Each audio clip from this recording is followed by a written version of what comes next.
Dahil pinag-usapan din lang naman natin ay, coaching at kung gusto mo talaga na maging, pumasok ka na talaga dun sa seryosohan na, natutukan talaga kung paano alam mo iba pa rin talaga yung may nagmo-monitor sa'yo, nagpapaalala sa'yo,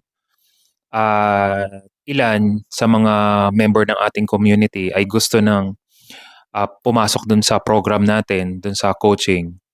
Ah, may nag-PM sa'kin, "Pastor puwede bang hulugan ko yung 3,000 in 6 months?"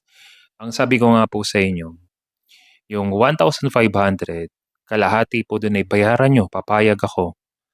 At yung kalahati puwede niyong, after 1 month bayaran ninyo. Pero yung ilan talaga na walang-wala talaga, yung 3,000 ay, 3 months talaga niyang binayaran.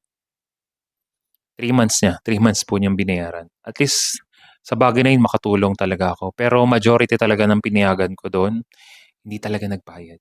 Hindi talaga sila nagbayad. Ah, ewan ko, 'di ko naman sila masisisi. Ang sa'kin lang, hindi na para i-PM kita o ano pa, "Hoy magbayad ka na." Nakakahiya naman. Binigay ko naman po yung best para sa inyo.